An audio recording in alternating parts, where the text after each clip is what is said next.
Welcome back to Ring Talk Series 3, Episode 1. We've been away for a while. In that meantime, Steve's got himself a dirty yellow shirt in the background. Someone scribbled on it, unfortunately. It's unlucky for him. They are the heroes of 1971, the double winning side, and I was there when we won the title at White Hart Lane, Martin. I was there. I'm there on Thursday. I'm there Thursday evening. You're going to be there when Arsenal go and secure the Champions League basically at Tottenham again. It's a great ground for us. Yeah, that does make me feel a little bit ill thinking about it. But yeah, I will be there Thursday evening at White Hart Lane. I was there Sunday for a women's game. Well, you're there. I'll be in Benidorm in some bar watching it, I think, on Thursday night. Nice. I've been to Benidorm. I've seen their bars. Good luck. Just stay away from the Red Lion. It's quite a dodgy after dark place. Okay, I'll steer away from that one. Last time when I was there was a man on a hoverboard dressed as a stormtrooper doing things with a woman dressed as Princess Leia that I will not repeat on this show. Oh, okay. Right. On a hoverboard. That was talented. Goodwin boxing. We haven't been around for ages. What's going on? Like, let's fill people in since we last spoke. Mark Little's retired. That was a big one. Mark Little retired. We had got we got the agreement from the board to stage an English eliminator for that, and it could have also been a rematch for the Southern area. So between him and Daniel Mendes. Yeah, because everybody wanted it, and then Mark, when we did deliver it, and Daniel was happy to do it, and then Mark just turned. He just felt he didn't have the thing to do it again, so he just packed up, which is the right thing to do because he shouldn't have done it if he didn't feel like he wanted to do it again. Yeah, and that was a good fight. It didn't really catch fire, Mark Little and Daniel Mendes. I scored it the same as the ref, and I know a lot of Mark Little's team fans, etc., thought that he'd won it widely. I personally didn't when I watched it. I'd say the same to Mark. I thought he did a tremendous effort that night. I thought what he achieved in his career, even fighting for that title, was remarkable. I thought he put in a brilliant performance, but I still had Daniel winning it, the same score the referee had it. But that is no disrespect to Mark for that night, that career. I thought he was brilliant. He's a lovely bloke, Mark, absolutely lovely bloke. Love him to bits, and I wish him all the best in retirement. Yeah, same here. Really been a real honest credit to himself, his family, and for me, he's been brilliant to manage and a real privilege to manage him. He's been brilliant, and I wish him well in everything in life. And I'm going to catch up with him for a bite to eat in the next month or so because I think so we're going to plan that. So that's great. Yeah. I'm really delighted. I'm delighted for what he's achieved. Good. He's got a lovely young family as well, and go away and focus his efforts and attention upon that. And best of luck to him with it. Exactly. What does Daniel do now then? Is he still in line for an English eliminator? Well, he's now. You've got to find somebody who wants to box him for it. So at the moment, he's got the Southern area, but then a lot of the cruiserweights are stuck in this cruiserweight tournament on Saturday. So really, we'll have a look at options for Daniel after Saturday. Because a lot of them, a lot of up-and-coming ones are in that. So until that blows itself away, it's difficult. The English title is Martel Watkins. That's already happening, and it's being staged. So the English title is frozen up at the moment. So for Daniel, we're just got to wait and see what comes up and what happens this week. A lot will depend on what happens this week. You've got a lot of Southern area type English type fighters like Ellis Zorro, that Anis Taj, and obviously Jamie Smith. 3 Southern areas are in there, and there's some other fighters who are there. It depends on who wins it, because if somebody wins it, they may be looking at a fight with Daniel as a final eliminator for an English, and Sky might do it, who knows. So we'll just see what happens, but I think we'll get through Saturday and then see what Daniel's options are. Nobody seems to want to fight him because he's so awkward. Yeah, and he is awkward. Yeah, I think that's fair to say. He doesn't always make for the most beautiful of fights when he's in there, but he's effective. Exactly that.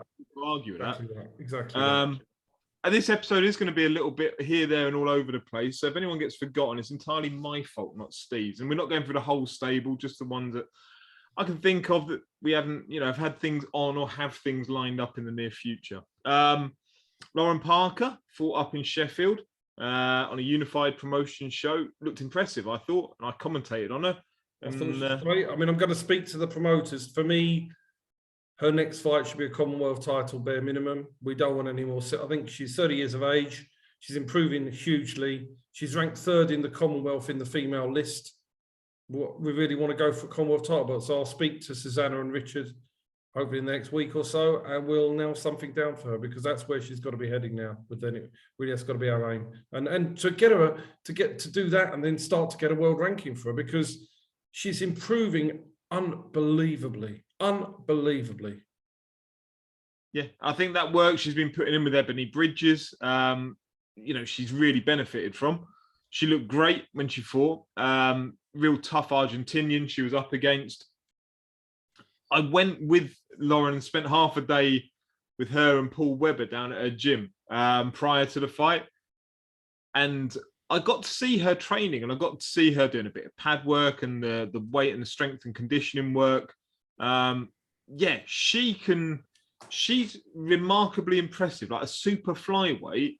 She was doing like dumbbell lifts, both arms, with weights that I'm struggling to pick up off the floor. Like, I'm a 90-kilo male, nearly 40 years old. She is an incredible athlete. Like, she's something special there. She can really progress, I think, and she will. Yeah, she's doing well. We're doing something quite fun next week.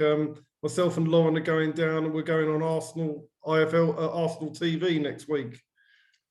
I know, Martin, but we're both Arsenal supporters, so Lauren's going to get a bit of publicity on there. So I'm going down with her next Thursday. So we should have a bit of fun. Right. No, good luck to you. And I hope it's to discuss not making the top 4 because you lost at White Hart Lane. But no, credit to Paul Webber, Paul Day for bringing her along nicely. Oh, fantastic.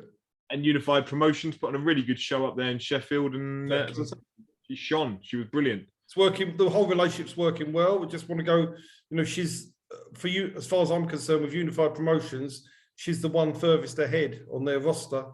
And she's the one that's going to be going for titles first. So, they've got somebody there that can win some titles for them as promoters, and I'm looking forward to sorting it all out. But yeah, she's ready to go now.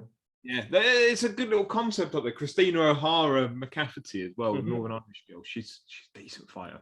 Exactly that. I think she's Northern Irish. I apologise if not. Who else has fought since we last caught up? Because we've got the ones that are upcoming, but I want to cover anyone that's fought, that's retired, that we need to shine a light upon. Well, who did I enjoy actually when I was down at your show last? McGuigan. You lost McGuigan, yeah.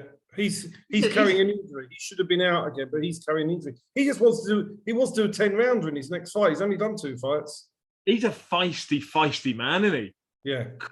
Him and Ozzy Jervier, they were all the way through.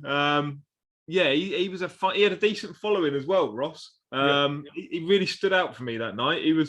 I enjoyed watching him. So when you're talking about cruiserweights and Daniel Mendes, I realise he's not that level yet, and he hasn't had that many fights, but he's a bit older, and I know, time may be against him. He could be fun. Oh, 100%. And you've got to remember we've got a cruiserweight on this week as well. I mean, there's some really, really good. It's sort of hard to remember when we last done one of these and what's happened. No, I know. That's why I caveated it at the beginning that I'm not going to remember everyone or everything. Yeah. No, so that's it. But it's been building up really to show in July. I mean, we're aiming in July to have 6 title fights on one card in the 23rd of July. So we're building up towards that being Boxmania 2 and being the big show. So we're really looking forward to that. But there's more about what's going on rather than what's happened a lot of a couple of the title fights we had scheduled or we were involved with, they've been postponed for various reasons. And so it's really about more what's coming than what's gone, really, I think. Yeah, well, let's look ahead then. Let's spin it and look ahead. There's 2 lots of fighters you have on TV this weekend. So there's the lot fighting at Terry Stewart's gym. So let's touch on that first. Plus Konstantin Ursu's on Friday as well. Oh, I saw that actually. Yeah, so you got Konstantin. We got 3 on Friday on the O2 card. Yeah, he was a late addition, wasn't he, Konstantin? Yeah. So yeah, Konstantin Ursu. Good luck to Konstantin. I don't know who he's supremely talented kid. he's got his chance to shine, and this is what it is. It's his chance to impress, and if he impresses, he may get something out of it, and that's the aim of being on these shows, is to show, and that's going to be down to him now. Then Ryan Kelly. Brad will win that. I'm very confident that Brad's going to do a job on Ryan Kelly. Ryan Kelly is no slouch. I think he's 15-3. Well, I'm very confident Brad will do a job on him and stop him. But I think Brad will. I think it's going to be a brilliant fight because Ryan Kelly can fight. He can hit. He won't come to defend. Those two will meet in the middle. And I know Channel 5 aren't showing that live, but hopefully they'll show some highlights. Yeah, because I think it's going to be a great fight, but I think he's a good opponent for Brad in terms of style. It helps, this is what we want for Brad, but he's, it really gives him the chance to shine on the big stage, the big venue. So this is what we're trying to do at Goodwin Boxing. We try and give our fighters the opportunity, and 3 of them have got the opportunity on Friday, and that's what we're here for. We're here to try and build our fighters into TV stars, and that's what it's here. And Brad's got a chance to put a good performance on and basically make Channel 5 want to show it. Yeah, and that is a British title eliminator, which is the eliminator for, although hopefully Brad won't be fighting the winner of this, Linus Udofia versus Denzel Bentley, which is, may I say, the highlight of my weekend, and my weekend's not even here yet. I will be sick to my stomach Thursday night watching Tottenham Arsenal. I will be sick to my stomach Friday night watching Linus versus Denzel. Yeah, me too. If you gave me a choice of Arsenal beating Tottenham or Linus beating Bentley, I would take Linus to beat Bentley and Arsenal to lose at Tottenham. That's how much I want Linus to win. I'd probably take the same, not Arsenal losing, I'll take that all day long. I might have to take Spurs losing for Linus to win. I would take it. Yeah.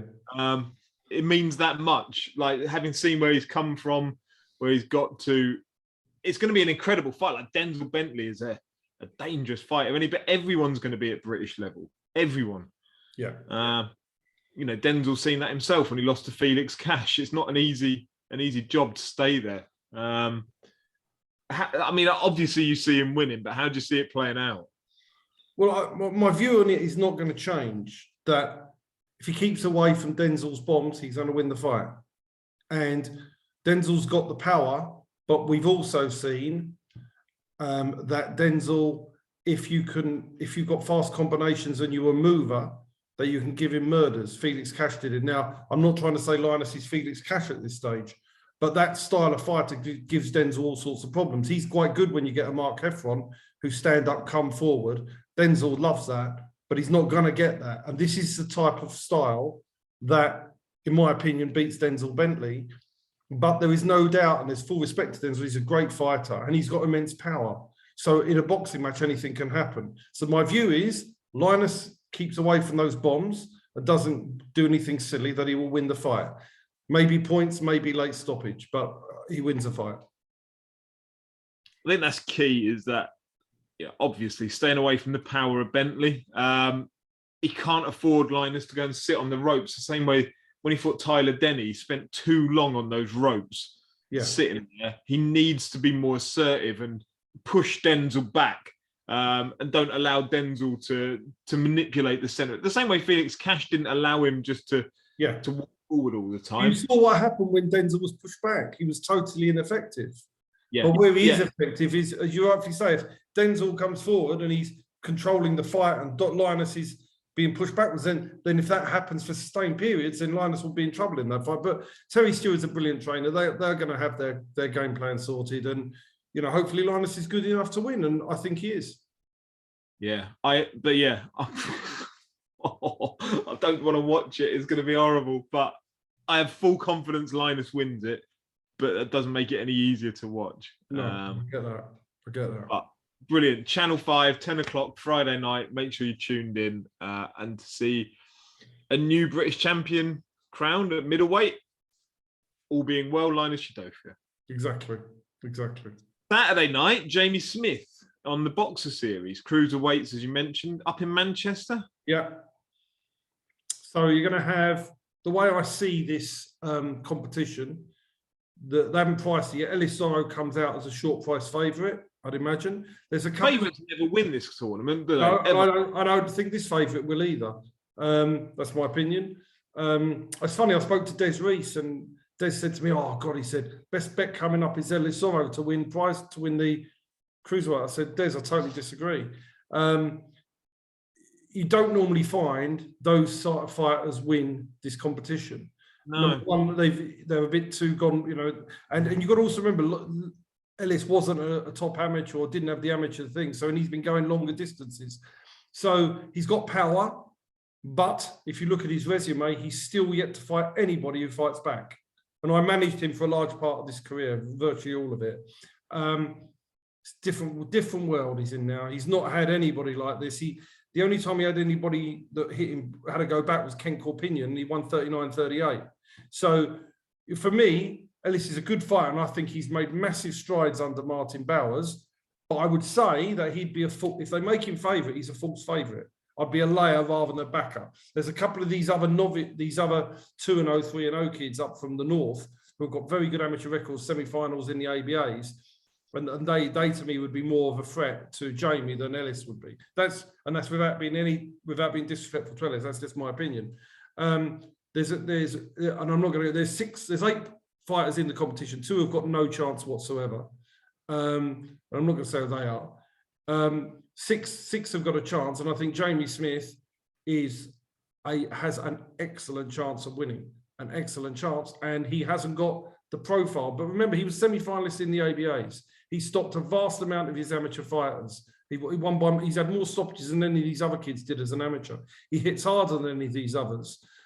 He's still got the power, he's got the movement, and he's strong and tough. So I think he's got a really good chance in it, and that's why he's in it, because we think he's got a really good chance in it. But a lot will depend on the draw, and again, as you know, with these draws, it's whether the draw is a proper draw or whether the broadcaster has arranged the draw, which we know in previous prize fighters, when Matchroom had it, that these draws were not really draws. So they had their fighter they wanted to win with it sometimes, and they'd draw out number 1, and number 1 would be whoever they wanted to be number 1 when it came out. So I'm not sure whether this is a contrived draw for TV, which they're entitled to do if they want, or if it's a genuine draw. So a lot will depend on the draw, because obviously if you're 4th out, you're at a massive disadvantage to if you are 1st out or 2nd out. It's harder to win the competition if you're at the bottom of the draw. So we will see. But if he gets a fair crack of the whip and a fair draw, I think he's got a great chance. Yep, I agree. I wouldn't personally put Ellis Zorro down as a favourite, but I suspect he will be, because he's the only one who's really been televised out of all the fighters, exactly. And therefore that lends itself to being the favourite. And he's he's been on a Frank Warren show, although he's not a Frank Warren fighter. And so yeah, it's numbers of fights, but sometimes you can get most fighters to 9-0 and 10-0.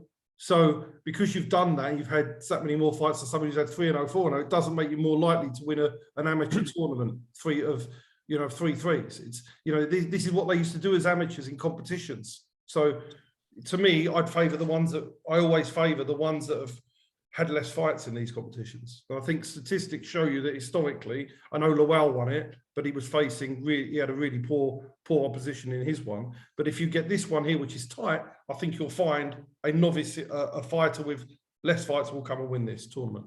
Yeah, and also Lowell's a very, very good fighter. Very good fighter.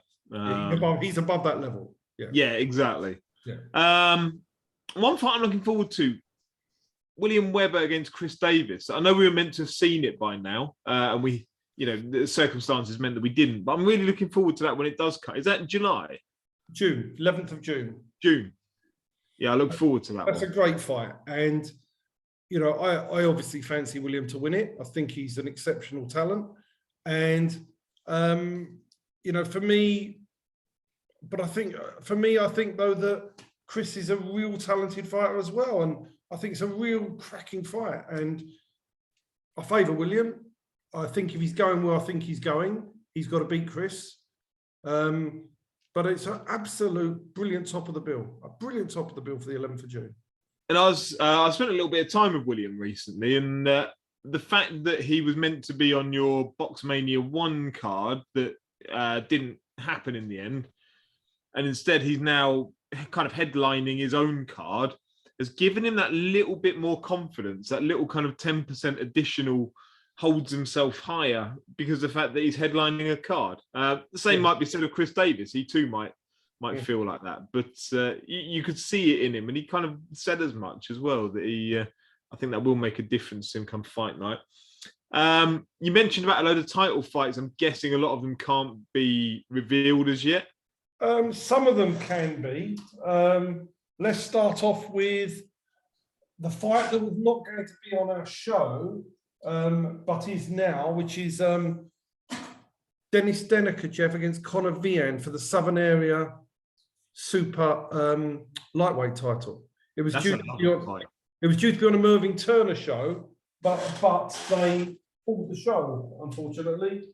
They pulled the show, and so consequently, I'm just putting up to make sure I don't miss one. The show was pulled, and then we rescheduled it for 2 weeks later, and the fight was then cancelled again. So at that point, I spoke to the manager of Conor Vian, which is Graham Everett, and we just said, look, let's go back to plan A, which was for us to stage it, because that way we can at least be certain that the fight will take place. So we rescheduled it onto our show, and I think that is an absolutely cracking fight. It is. Cracking fight. And both fighters are really, really good fighters, and it's a really, really good fight. So that's one of them I can tell you about. The second one is a rematch of Jack Hughes and Paul Roberts. Oh, okay. The Southern Area Super Flyweight title. So that takes place on the same card. That will be a cracking fight. For anyone that didn't see it first time round, it will be a cracking fight. So that's really good. We're working on a title fight for Ramez Mahmood. So he will be involved in a title fight. We're just trying to tie up who, what weight, what. I was going to say, anyway, from super bantam to feather to super feather, Southern Area to English, I'm guessing. Yeah, so we're working on that at the moment with his manager, Mickey Amu. So that's coming off. We've got also confirmed the Adrian Martin, Dalton Miller Southern Area Eliminator. That's going to take place. It's been postponed. That's a great fight, just because. Like, it doesn't need a title on the line for that. Just two proud blokes that want to achieve a bit more than they have, just having a punch up. That would be brilliant. It's a great fight. And so that's going to take place. We've obviously got the cruiserweights to sort out, because I've got Jamie Smith, Daniel Mendes. We've got another cruiserweight that's not managed by us, Ross McGuigan. So we're going to try and see how the land lies for fights there. And they're not just including our fights. So I'm expecting there to be a cruiserweight title fight on that, to be added to that as well. Can't we get a box cup again? Yeah, I don't know. We'll possibly. And then we've got a fight that's going to the board this week, which is Joshua Ejekpovi against Kingsley Egbeniki for an English eliminator, subject to this week. That's nice. Also lined on. And we've also got one that we was going to put on there, but it's now going to go in September, which is Paul Brown against Charlie Shane for the Southern Area Super Lightweight title. And that's going on in September. So we've got lots of fights scheduled and title fights, and we're just working towards delivering for the fighters that we've got, and trying to build them onto the TV cards. This is all we're doing. We're just trying to build them to become TV promoter fighters. That's all. Yeah. And then let's also touch upon the amateur professional hybrid. Two very separate shows, just for clarity. But let's give people the insight into that. So basically, we had a meeting with Ben Harmsworth to set up a day where there would be an amateur show in the afternoon, and then there'd be a professional show at night. So people could go to both shows or one show, and there'd be a sort of a lead-in to try and sort of give the amateur fighters a chance of fighting at York Hall and have the opportunity to get bigger crowds than they would otherwise normally get. And then to try and sort of bridge the gap between the two, but to do it where we may attract more people to professional shows, and the amateurs will hopefully attract more people to their shows. And it's something that we want to develop going forward. And this is the first one, the first trial. So it's going to be sort of the best of both in one day, which is, I think it's the first time it's been done, definitely down our part of England for sure. So the afternoon will be the amateur club show, essentially. Yeah, yeah. Of which club? Guildford. There you go. Better make sure we mention them.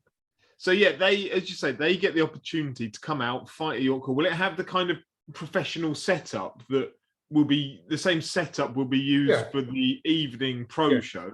Yes, exactly the same. But they get the opportunity also to bring in some sponsors, get the commercial revenue out of it. Yeah. So they're not losing out on anything by not having their show as they normally would. But they get. We're giving them all the revenue from sponsors that they can get ringside. We're giving it all to them. So we're not taking any revenue from sponsors. Any sponsorship they get, they can leave it on for the professional show as well, and they can take all the money. Brilliant. And yeah, then those that wish to view it can buy one ticket for the amateur show, or they could buy one ticket for the pro show, or they could buy one ticket that covers both. Correct. But you have to leave the amateur one when that's finished. The whole setup changes. British Boxing Board of Control rules come in at that point, and it's a pro show for the evening. Correct. So people will have to leave and then come back. Yeah, they won't be able to sit in the venue. So we have to clear out the venue after the amateur show totally, and then bring everybody back in for the pro show.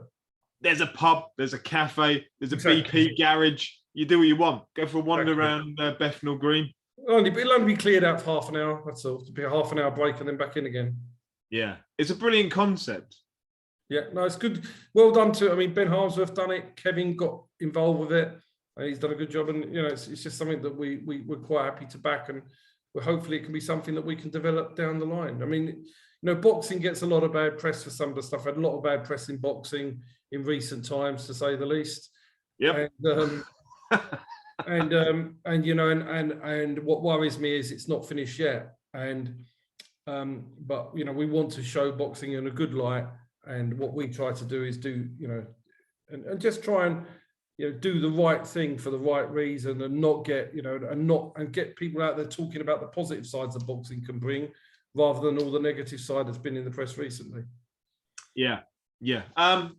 And I don't know if we talked about it before. We mentioned it briefly within these by name, the fight series and the Boxmania cards being two separate entities now. So the idea being you have almost development shows in the box series leading up to, the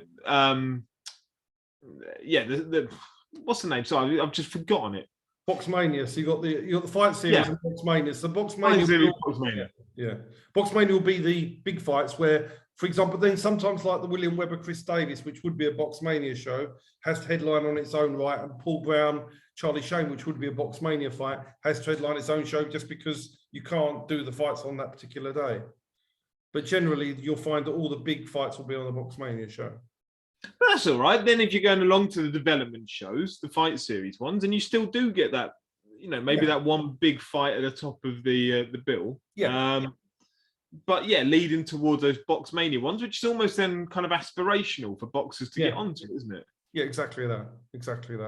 So no, I'm looking forward to the development of it all, and we're working with all our promoter team to they're helping us do it, and they're working hard on it behind the scenes. So it's going to be a very exciting June and July time, and we've also got a show down in Plymouth, our first one of the year, on the 2nd of July, where we're developing our lads down on the south coast.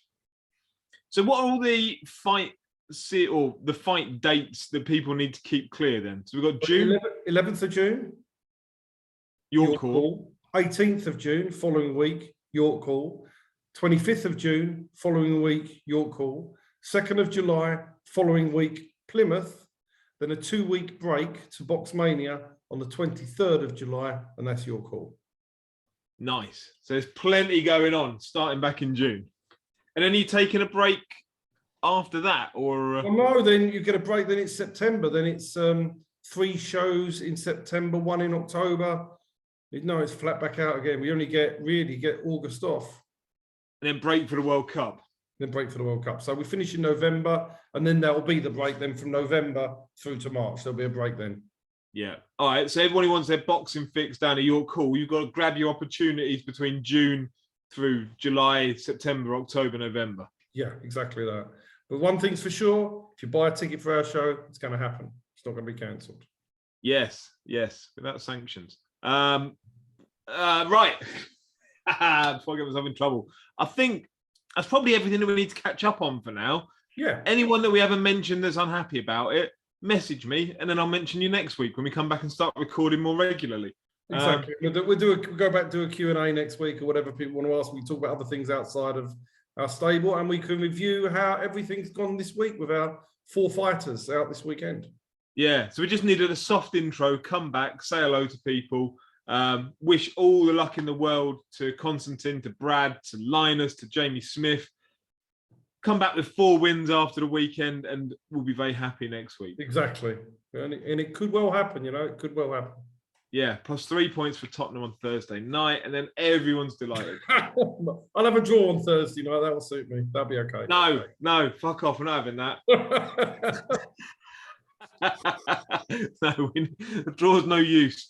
By the way, that thing behind, would you like that in your house? Would you like one of them? No. No? No, actually. You see, it's got it's on the right hand side. There's the program of Tottenham Arsenal from the evening. Good on you. Delighted for you. So Tottenham is on that. I like sitting around of an evening. For those that don't know, you've done a number of these evening with events. We've had Perry Groves, Paul Merson, Ray Parler, and I'll sit and host them. And to be honest, I said to Kev before one of them one night, I'm the least qualified person in this room to ask any questions, but I find that that's quite beneficial because I don't know everything about their career like a lot of these Arsenal fans would do. So I can ask things that people maybe, they may take for granted about what they know about them. Oh, did you know we've got a new one, Martin, for October? I did see that. Tony Adams. Yeah. That's going to be very interesting because you're going to have to interview, because that's not going to be where they pop out the same stories they tell each week, because he doesn't do these things. So it's going to be a really, really interesting. I look forward to it, actually. It'll be an interesting one. I've read his book. I know loads about Tony already, but yeah, that will be an interesting. Very, very interesting man to interview. He will be really good. October. What date in October? 7th October, Friday night, day before our show. Brilliant. Right. Here we go. So having sat here and slated Arsenal for however long. Now you're going to interview the legend of Arsenal, the main legend of Arsenal. You got him, Henry, and Bergkamp. They're the 3 real legends, aren't they? Yeah. Well, I've got a lot of time for Tony Adams. He's done a lot and achieved a lot. So exactly. Yeah, for an Arsenal bloke, he's all right. A bit like you, Steve. All right, Mike. Brilliant. Good speech. Best of luck to everyone fighting over the weekend, and we'll catch you next week. Cheers. Ta-ra.